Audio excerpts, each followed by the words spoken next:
Hello, and welcome to Rolling Out's Health IQ. My name is Portia Monique, and today we have the pleasure of speaking with Dr. Sadhana Jackson. And I'm sorry, did I pronounce? Yes. I did pronounce it right. Yes. Brittany, I wasn't ready, Brittany. Hello, and welcome to Rolling Out's Health IQ.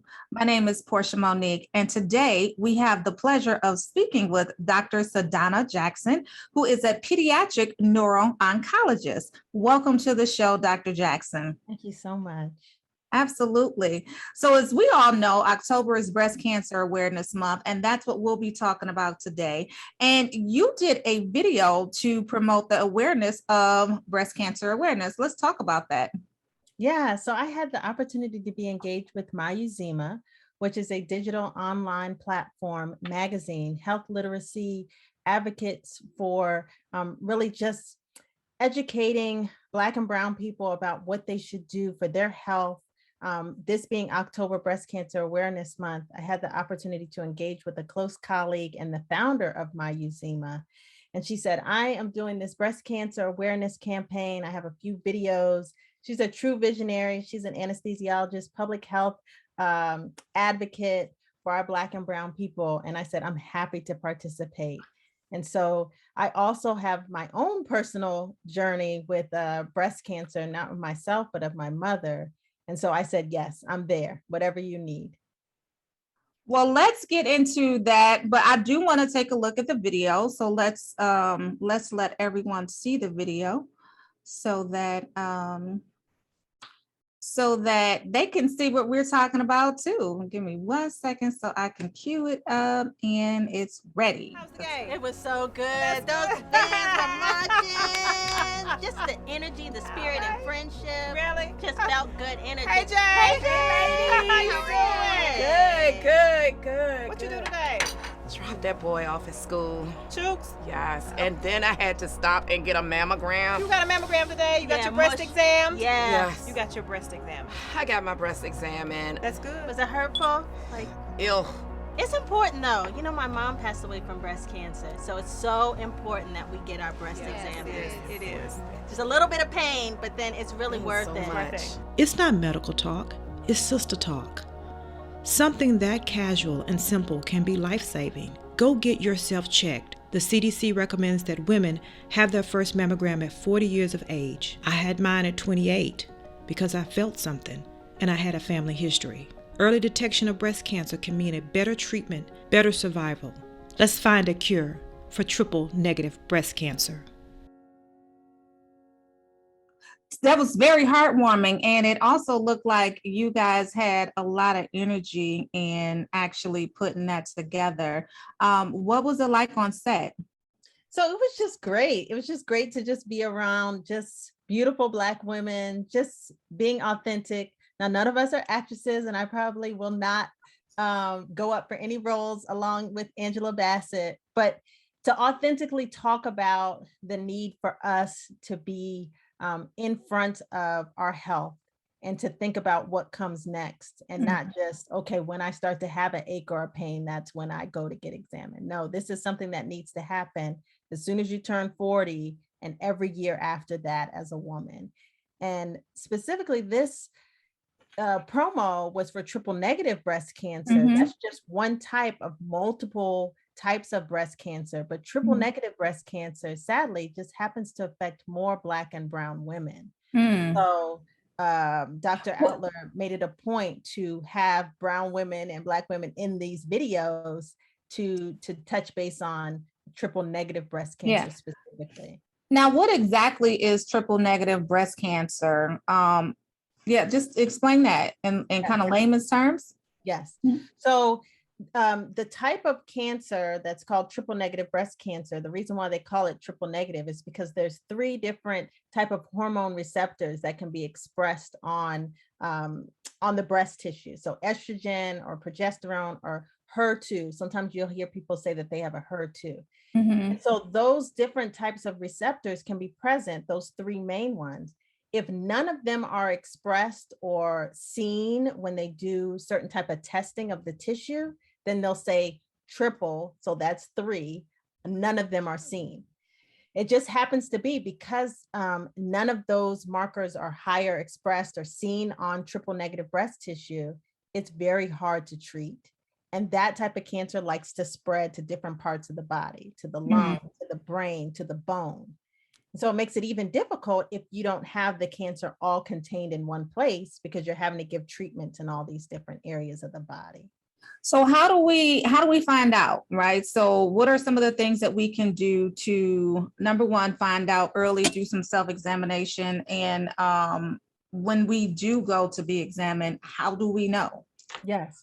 So the biggest thing, and I do have to preface this to say, I am an oncologist, but I am a pediatric neuro-oncologist. So my specialty is on brain and brain tumors in children. Okay. And as an oncologist and somebody who was a caretaker of my mother who had breast cancer, I've done a lot of my research and I'm pretty smart.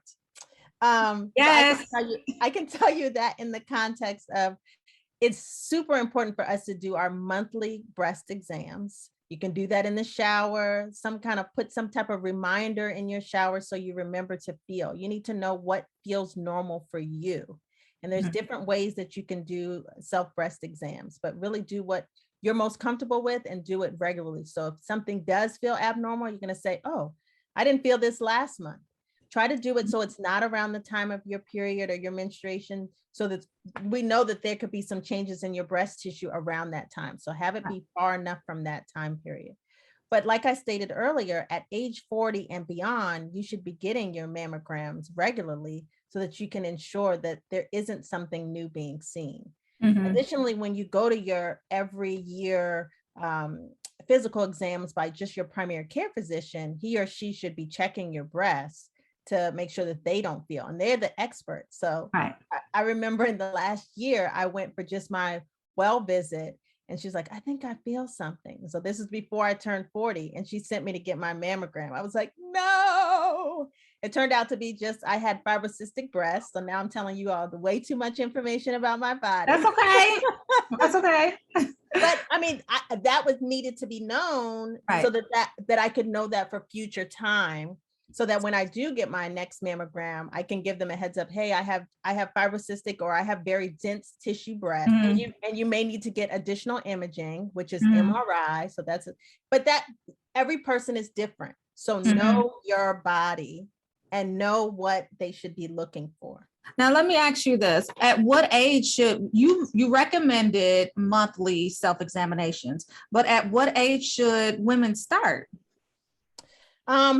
Really at the time that you start to get your period, a mom or an aunt or auntie or somebody should really start to sit down with the girl, the daughter or niece or cousin, and start to say, hey, start getting to know your body, start getting comfortable with it. So that you know if something new is ailing or aching or feeling different, that you know what your body looks and feels like.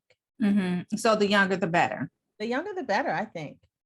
Okay. And then what about if you have a history of breast cancer in your family, like you said your mom has, or she passed away of breast cancer. What about that? When should we start with that?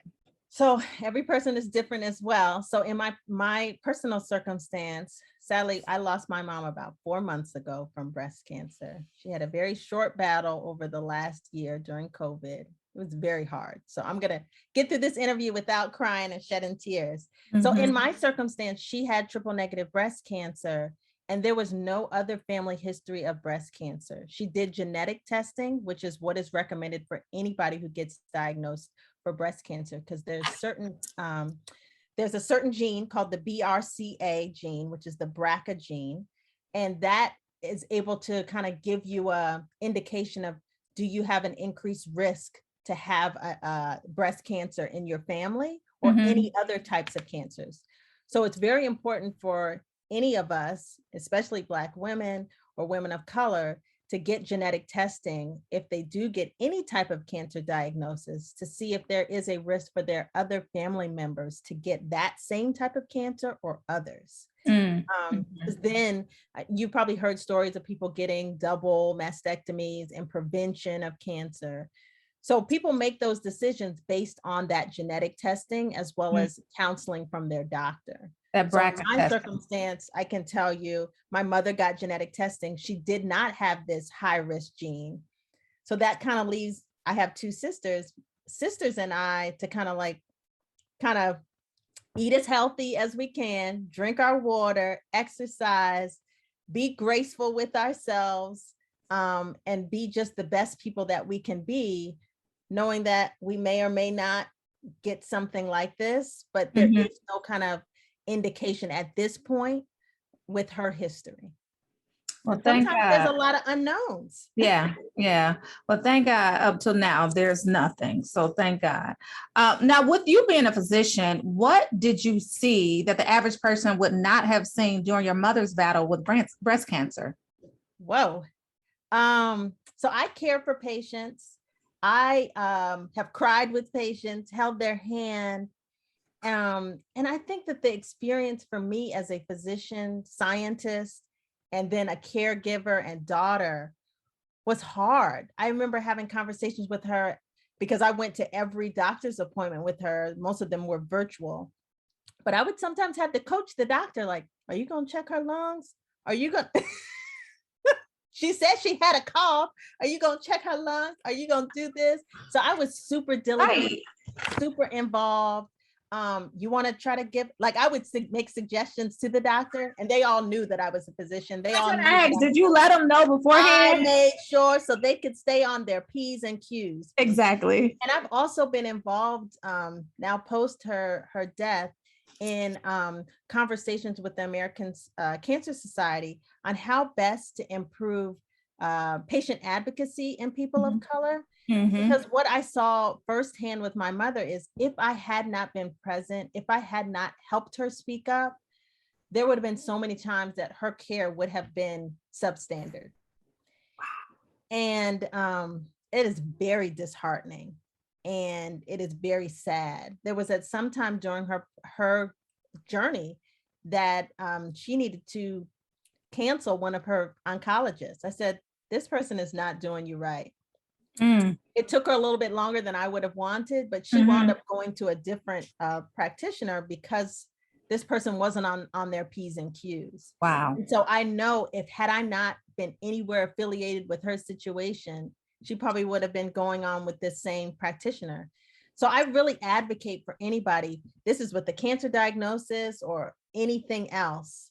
Either you be the advocate and speak up for yourself, or have a sister girl or a sister brother or something. Somebody come with you. Right. Yes. Even if it's to just tape what the doctor is saying, because at the time of a diagnosis, it's so hard to compute everything that the doctor is saying to you about diagnosis and treatment and prognosis. And so just to have somebody just to record what he or she has stated, so then you can listen to it back or to bounce ideas off of. Yeah.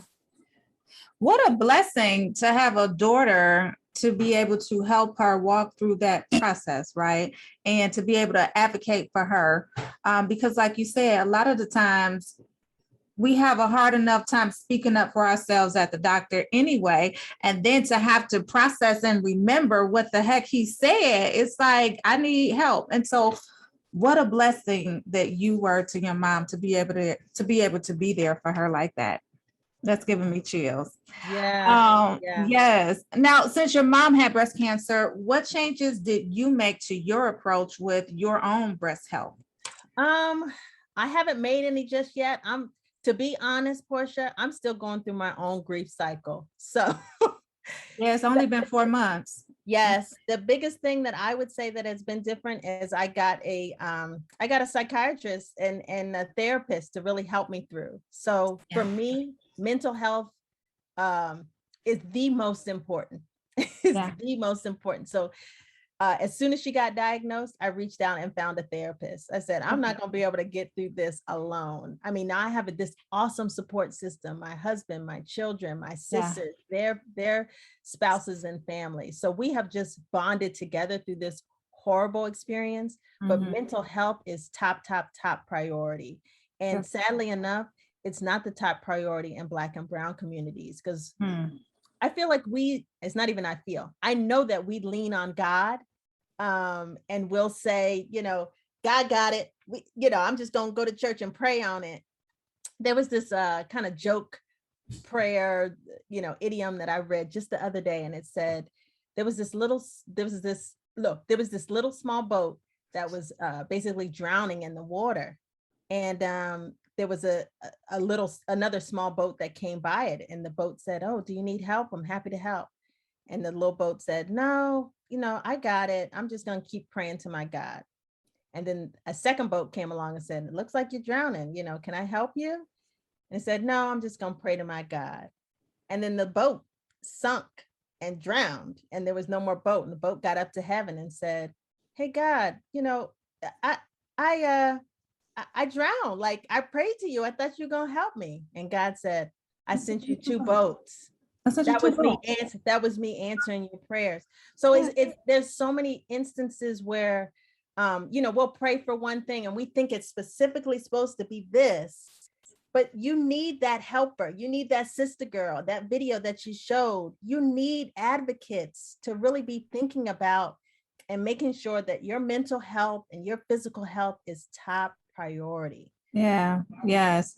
And speaking of that video and that PSA, what does it mean to you to be a part of the message of getting sent out to fight the very thing to which you lost your mom from?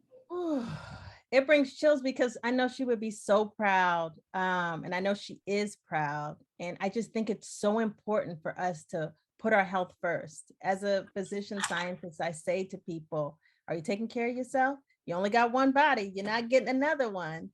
So just advocate for overall wellness, mentally, physically, spiritually, is just of utmost importance.